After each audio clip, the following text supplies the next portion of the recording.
Assalamualaikum warahmatullahi wabarakatuh. Perkenalkan, nama saya Kamila Tusada dengan NIM 43410431035. Dan di sini saya akan menjelaskan tentang modul kemarin, yaitu untuk Docker, load balancer, dan juga implementasinya pada modul ini. Nah, yang pertama di sini di modul ini tuh kita mempelajari konsep load balancing dengan sistem cloud computing dengan menggunakan Docker sebagai teknologi containerization. Tujuan dari modul ini adalah untuk memahami bagaimana sebuah sistem dapat mendistribusikan permintaan pengguna ke beberapa server, sehingga beban kerja tidak hanya ditangani oleh satu server saja. Dengan cara ini, sistem akan jadi lebih cepat, stabil, dan tahan terhadap kegagalan server. Nah, di sini yang aku buka ini ada Docker Desktop. Apa sih Docker itu? Docker adalah sebuah platform yang digunakan untuk menjalankan aplikasi dalam kontainer. Kontainer merupakan sebuah lingkungan yang terisolasi yang berisi aplikasi beserta seluruh dependensinya yang dibutuhkan, sehingga aplikasi dapat berjalan dengan lancar di berbagai komputer atau server.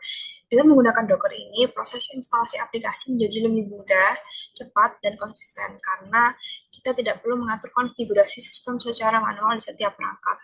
Selain itu, Docker juga memungkinkan kita untuk menjalankan beberapa kontainer sekaligus yang dapat digunakan untuk mensimulasikan beberapa server dalam satu komputer. Nah, selain itu ada juga istilah load balancer. Apa sih load balancer itu? Load balancer adalah sebuah sistem yang bertugas untuk mendistribusikan permintaan dari pengguna ke beberapa server yang tersedia. Tanpa load balancer, semua permintaan pengguna akan masuk di satu server aja, yang dapat menyebabkan server tersebut menjadi terlalu sibuk dan bahkan mengalami kegagalan. Dengan adanya load balancer ini, permintaan akan dibagi secara merata ke beberapa server. Hal ini membuat sistem menjadi lebih cepat, lebih stabil, lebih tahan terhadap kegagalan server. Jika salah satu server mengalami gangguan, load balancer akan otomatis mengalihkan permintaan ke server lain yang masih aktif. Nah, implementasinya pada modul ini tuh apa? Di modul ini kita akan membuat sebuah simulasi sistem yang terdiri dari satu kontainer sebagai load balancer menggunakan Nginx, 4 kontainer sebagai observer. Nah, semua server dijalankan menggunakan Docker Compose sehingga kita dapat menjalankan beberapa kontainer secara bersamaan dengan satu konfigurasi. Load balancer akan mengirimkan request dari pengguna melalui browser pada alamat localhost, kemudian mendistribusikan request tersebut ke salah satu dari 4 server yang tersedia.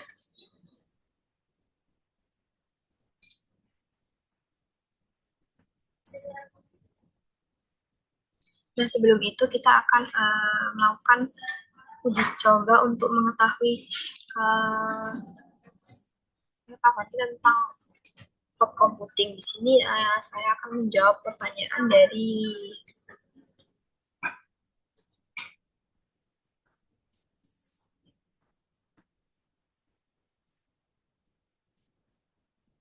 ada kuis.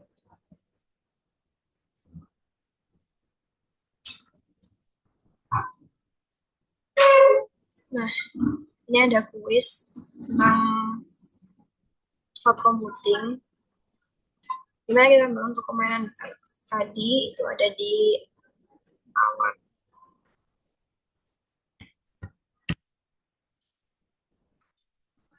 Selanjutnya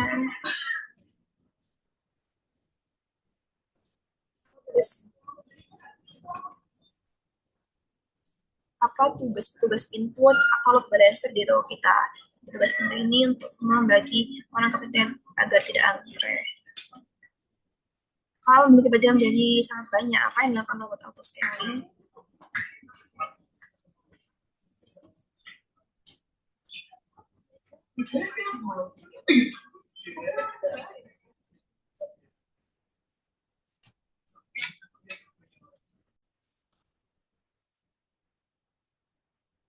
Oke, selanjutnya pertanyaan apa yang disimpan di dalam buku catatan ajaib atau database? Catatan siapa yang sudah bayar?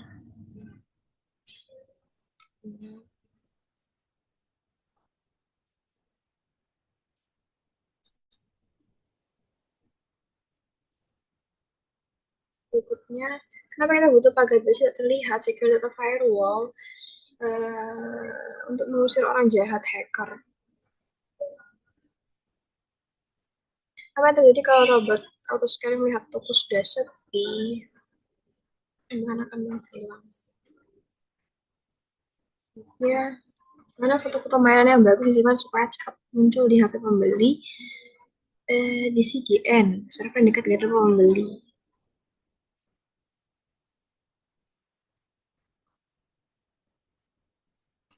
Lalu kenapa toko di awan lebih hebat daripada toko bangunan biasa? Karena bisa membesar dan muncul sendiri. Siapa yang bertugas menjaga agar buku catatan ajaib tidak dicoret-coret orang? Sistem keuangan kasir. Kalau satu komputer di awan rusak, apakah tokonya langsung tutup? No, karena banyak komputer cadangan. Oke, selanjutnya ini ada ujian asosiatif cloud level SMA. Di sini ada pertanyaan apa perbedaan utama antara vertical scaling atau scaling up dan horizontal scaling atau scaling out. Kita meningkatkan kekuatan satu server menunjukkan menambah jumlah server. Di sini ada penjelasannya juga. Vertical scaling memperbesar kapasitas atau CPU dan RAM pada satu node. Sedangkan horizontal scaling menambahkan node baru ke dalam cluster. Berikutnya, mengapa dalam e-commerce kita disarankan menggunakan CDN atau Content Delivery Network? Ini untuk mengurangi latensi dengan menyimpan konten statik. Benar. Penjelasannya CDN mendekatkan data seperti gambar produk ke lokasi fisik guna untuk mempercepat loading. Berikutnya ada apa fungsi utama dari health check pada sebuah load balancer? Di sini memastikan server tujuan masih bisa merespon sebelum dikirim ke traffic. Benar. Penjelasannya, lalu secara rutin mengirimkan ping atau request kecil untuk memastikan server tidak sedang down. Berikutnya, dalam desain hybrid, apa yang dimaksud dengan multi executable deployment? Menjalankan aplikasi beberapa bagian secara berbeda. Benar.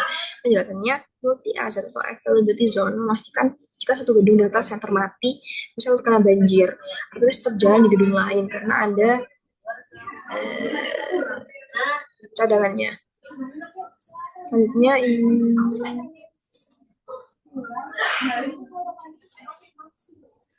kegunaan utama microservice dengan arsitektur monolith.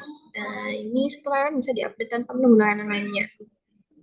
Benar, karena terpisah, tim bisa membagi fitur chat tanpa merusak fitur pembayaran. Apa itu sticky session atau session affinity pada load balancer? Pastikan setelah terhubung ke server yang sama sesinya aktif. Benar, penting agar data login atau sesi keranjang belanja tidak hilang karena berbeda server di tengah jalan.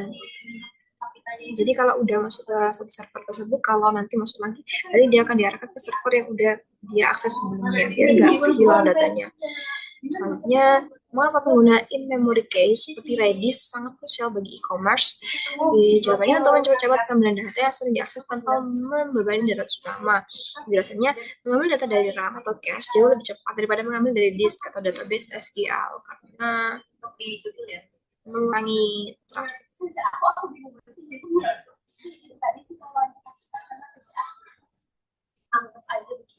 Misalnya, istilah pay as you go dalam cloud computing berarti membayar hanya untuk sumber daya server atau storage yang benar. Istilah efficiency cloud, kita tidak dapat membeli server mahal jika hanya dipakai sebentar. Berikutnya, apa fungsi utama WAF atau Web Application Firewall di layar aplikasi? Itu menyaring traffic jet seperti SQL injection dan cross-site scripting atau XSS. Yang terakhir, apa yang dimaksud dengan Disaster Recovery Plan atau DRP dalam cloud? Itu merupakan prosedur untuk memulihkan sistem dan data setelah terjadi gangguan besar. Penjelasannya, DRP mencakup backup, replikasi data, dan langkah teknis untuk mengaktifkan server cadangan secepat mungkin. Oke.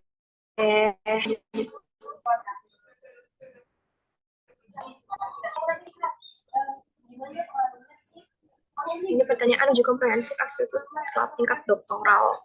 Pertanyaan pertama, dalam konteks CAP, teorem pada distributed database, bagaimana Anda menjustifikasi pembinaan model eventual konsistensi untuk sistem e-commerce berskala global? Kita jawab yang A. Itu benar. Untuk prioritaskan availability dan transition tolerance, API guna menjamin low latency bagi user global. Dalam skala global, network precision pasti terjadi. Memilih API dengan eventual constraint memungkinkan sistem tetap menerima transaksi meskipun sinkronisasi antar region memerlukan waktu atau per milisecond.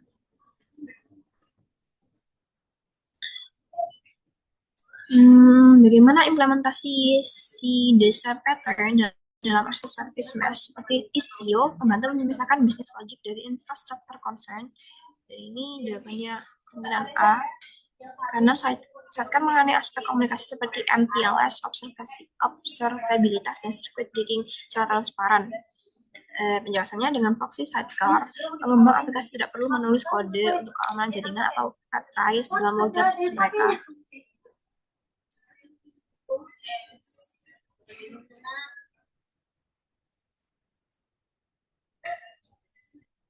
Berikutnya, dalam optimasi biaya, apa perbedaan mendasar antara right sizing dan elasticity dalam ekosistem serverless? Kalau right sizing adalah memilih tipe instan yang tepat, sementara elasticity adalah kemampuan menyesuaikan resource terhadap beban secara dinamis. Penjelasannya, right sizing bersifat preventif atau perencanaan kapasitas, sedangkan elasticity bersifat reaktif atau operasional terhadap beban kerja.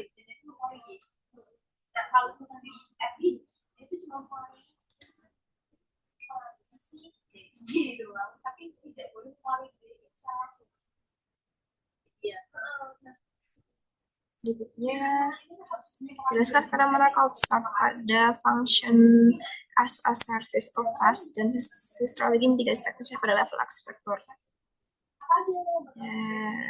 Jawabannya yang inisiasi runtime container saat fungsi dipanggil setelah idle, dimitigasi dengan provision konfigurasi atau keep alive beans.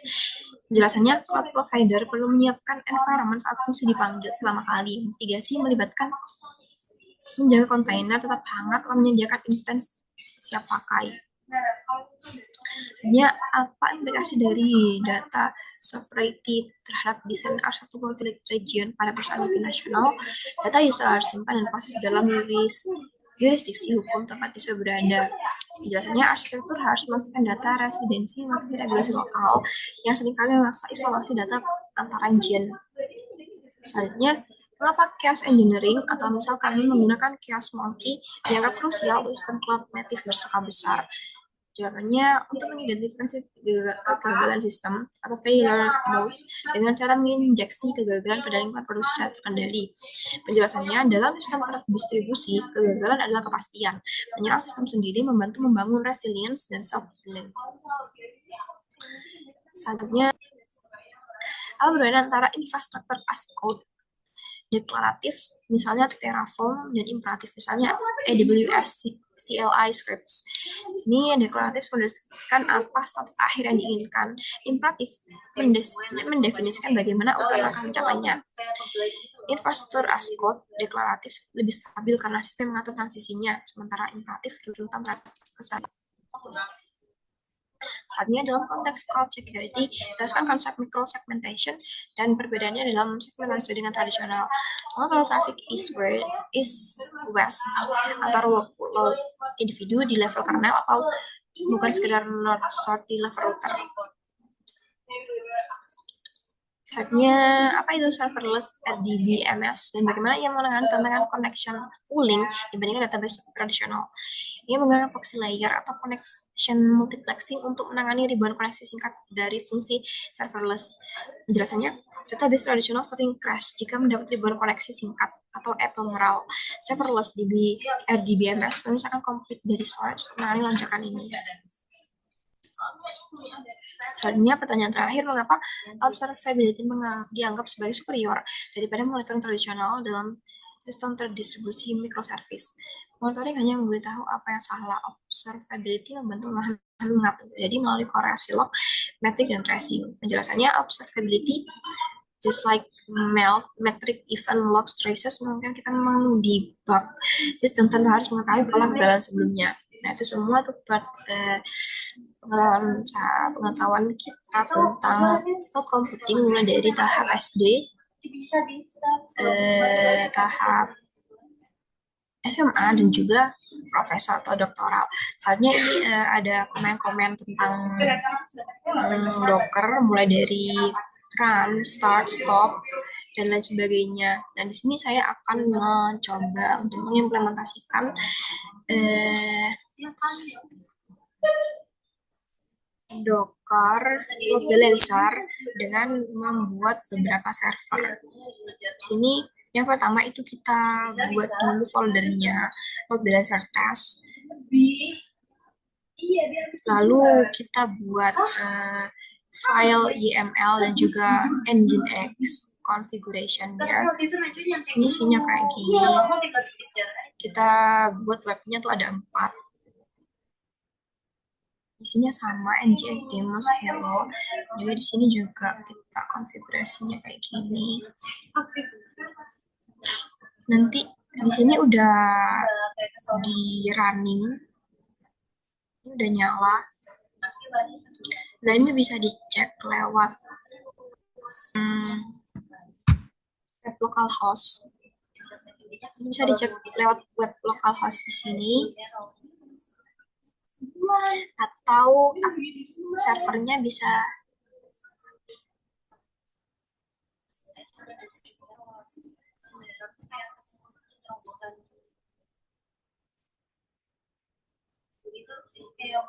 servernya bisa dicek lewat aplikasi Docker.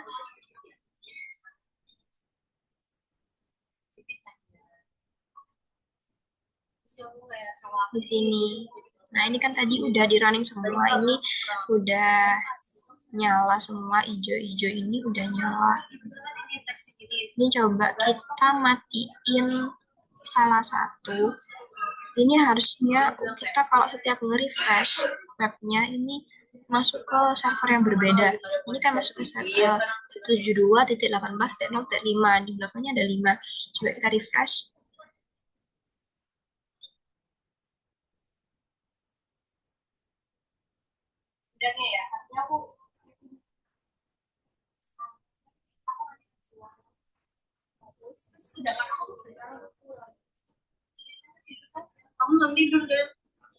Nah, ini masuk ke 172.18.0.4. Tadi kan 5, ini 4. Coba kita refresh lagi. Harusnya ada 4 server. Kan tadi kita settingnya ada 4 server. Ini ada 2 ya.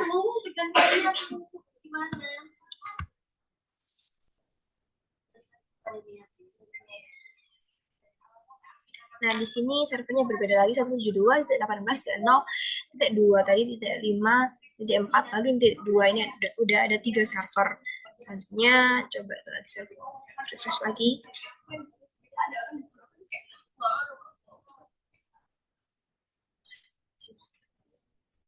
Nah, sebentar, kenapa 5 lagi? Coba kita cek.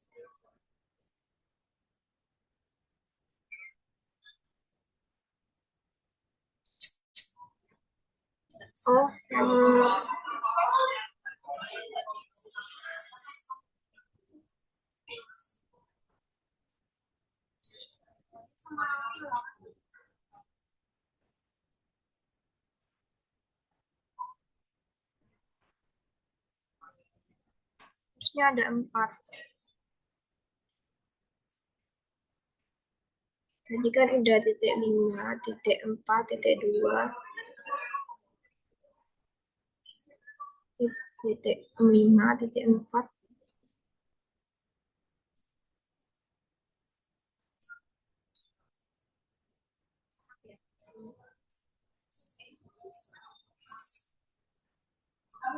Oh ini titik 3, jadi ada 172.18.02, 172.18.03, 172.18.04, dan 172.18.03.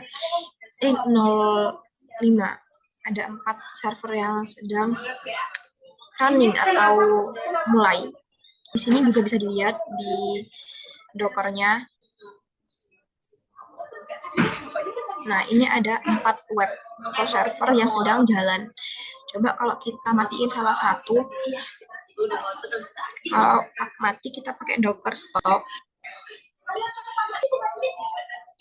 Docker stop coba kita matiin yang web 3.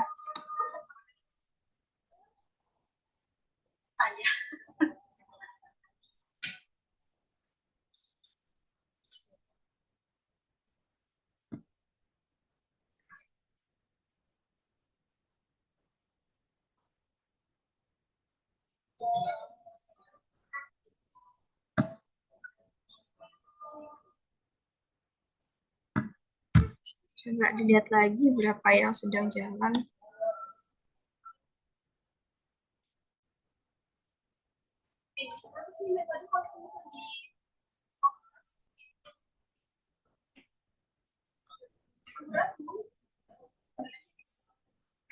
Iya, nanti harus manual. Aku manual, terus nanti bapaknya tidur aku bilang terus gimana? Bapaknya, iya ini di share. Nah ini cuma 3 yang sedang jalan. Kita lihat di Docker harusnya salah satunya mati. Nah ini yang web 3 mati.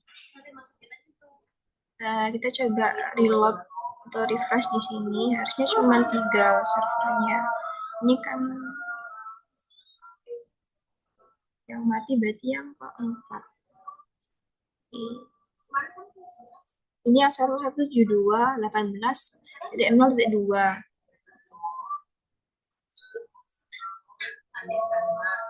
Ini yang titik 5.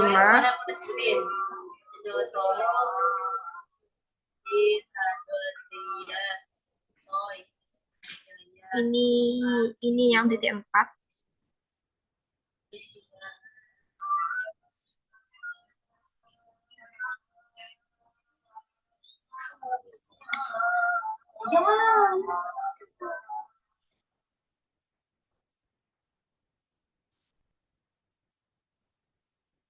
Nah ini balik.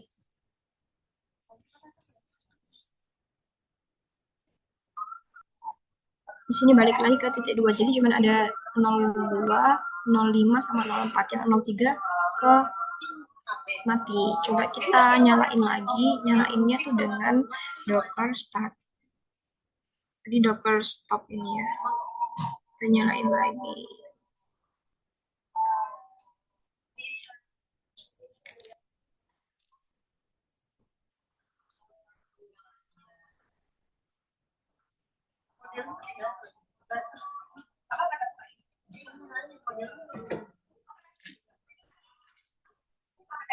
Iya, soalnya kan buat bandingin.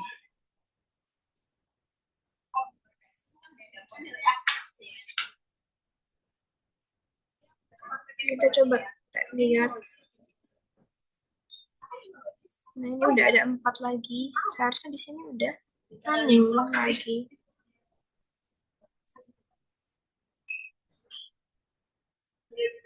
Lihat satu-satu buku hasilku hari ini di run semua. Udah run. Coba dilihat.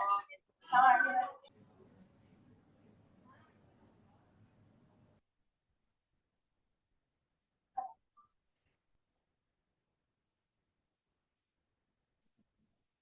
Oh, sebenarnya Bu, kalau ini tuh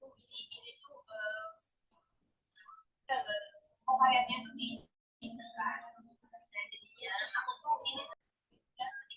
Sekian penjelasan dari saya, kurang lebihnya mohon maaf. Wabillahi taufiq wal hidayah. Wassalamualaikum warahmatullahi wabarakatuh.